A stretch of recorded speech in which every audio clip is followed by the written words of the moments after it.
Doraemon के गए हुए अब काफी समय बीत चुका था। नोबिता और उसके सारे दोस्त अब बड़े हो चुके थे। नोबिता ने बहुत कोशिश की लेकिन वह डोरेमोन की बैटरी को ठीक नहीं कर पाया। एक दिन अपनी लैब में बैठे बैठे नोबिता के मन में एक सवाल उठा। डोरेमोन जो 22वीं सदी का एक एडवांस्ड रोबोट था, वह बिना किसी बैटरी लो अलर्ट के अचानक बंद कैसे हो सकता है? जब मैं कमरे से बाहर गया था तब तो वह बिल्कुल ठीक था। नोबिता ने सोचा, शायद मैं ज्यादा सोच रहा हूँ। 2 दिन से लगातार बिना सोए काम करने की वजह से मेरा दिमाग थक गया है, मुझे थोड़ा आराम करना चाहिए। नोबिता आराम करने चला गया लेकिन कहीं न कहीं उसके मन में एक शक था। क्या उसका अंदाजा सही था? क्या उस दिन कुछ अजीब हुआ था? इसके बाद कहानी सालों पहले के एक सीन की ओर बढ़ती है। डोरेमोन की बैटरी खत्म होने से ठीक आधे घंटे पहले एक अनजान व्यक्ति उससे मिलने आया था। वह व्यक्ति और डोरेमोन आपस में बात कर रहे थे। उस व्यक्ति ने डोरेमोन को बताया, हर रोबोट को कुछ समय बाद बैटरी बदलवानी पड़ती है और तुम्हारी बैटरी जल्द ही खत्म होने वाली है। तुम्हारे कानों के पीछे सोलर टेक्नोलॉजी थी जो तुम्हारी बैटरी को ऑटोमेटिकली चार्ज करती, लेकिन तुम्हारे कान तो चूहे पहले ही काट चुके हैं। अब तुम्हारे पास 2 रास्ते हैं। पहला,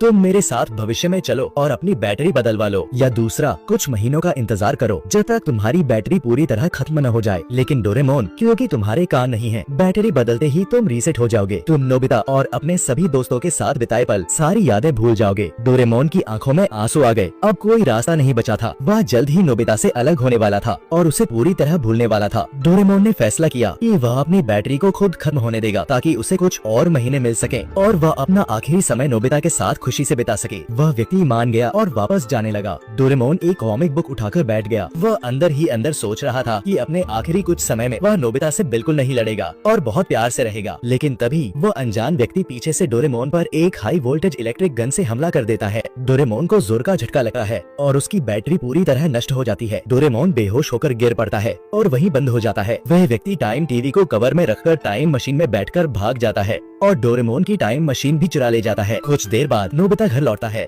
और डोरेमोन से गैजेट मांगने लगता है ताकि वह जियान को मजा चखा सके। लेकिन तभी उसकी नजर डोरेमोन पर पड़ती है जो जमीन पर गिरा हुआ है। नोबिता उसे जगाने की बहुत कोशिश करता है लेकिन डोरेमोन पूरी तरह बंद हो चुका था। नोबिता की धड़कनें तेज हो जाती हैं। उसे समझ नहीं आता कि वह क्या करे। वह डोरेमोन की जेब का इस्तेमाल करने की कोशिश करता है लेकिन अब वह जेब एक साधारण जेब बन चुकी थी। नोबिता अलमारी खोलता है, शायद उसे कोई गैजेट मिल जाए जिससे वह डोरेमोन को ठीक कर सके। वहाँ उसे टाइम टीवी मिलता है जिसे खोलते ही वह डोरामी से कनेक्ट हो जाता है। डोरामी से नोबिता को पता चलता है कि डोरेमोन की बैटरी पूरी तरह खत्म हो चुकी है। अब वह पूरी तरह बंद हो चुका है। नोबिता भविष्य में जाने की कोशिश करता है लेकिन टाइम मशीन वहाँ नहीं होती। डोरामी बताती है, नोबिता, न तुम भविष्य में आ सकते हो न मैं अतीत में। 22वीं सदी के रोबोट के चले जाने या खराब हो जाने के बाद अतीत या भविष्य में छेड़छाड़ करना टाइम पेट्रोल के नियमों के खिलाफ है। डोरामी आगे बताती है, अगर किसी तरह तुम डोरेमोन को भविष्य में ले भी आओ तो बैटरी बदलते ही उसकी सारी यादें और डेटा मिट जाएगा। वह सब कुछ भूल जाएगा, जैसा हमने रिबॉर्न ऑफ डोरेमोन में देखा था जब डायरेक्टर डोरेमोन को बाकी रोबोट्स की तरह स्मार्ट बनाने वाला था। लेकिन उसकी और नोबिता की दोस्ती को देखकर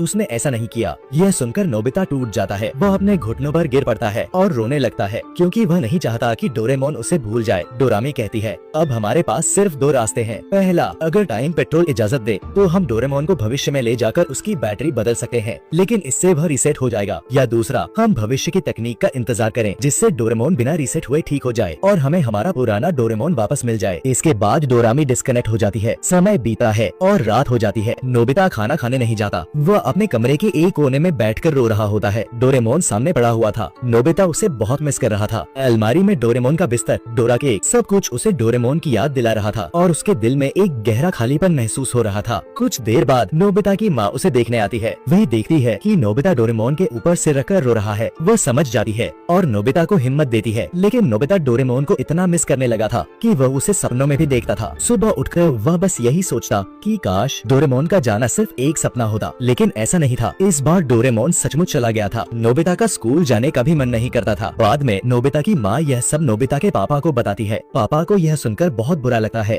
वह नोबिता को समझाने उसके कमरे में जाते हैं। अलमारी के पास अकेले बैठा नोबिता रो रहा था। पापा उसे समझाते हैं, नोबिता, हार मत मानो, रोने से डोरेमोन वापस नहीं आएगा। तुम्हें इस सच्चाई को स्वीकार करना होगा। जितनी जल्दी तुम यह कर लोगे उतना ही बेहतर होगा और यही डोरेमोन भी तुमसे चाहेगा। यह बात नोबिता के दिल को छू जाती है। वो सोचता है कि डोरेमोन कभी नहीं चाहेगा कि मैं कमजोर रहूं। यहाँ कहानी का पहला हिस्सा खत्म होता है। मैं चाहता था कि यह एपिसोड एक ही वीडियो में खत्म हो जाए लेकिन वीडियो बहुत लंबी हो रही थी, इसलिए इसका दूसरा हिस्सा बनाना पड़ेगा।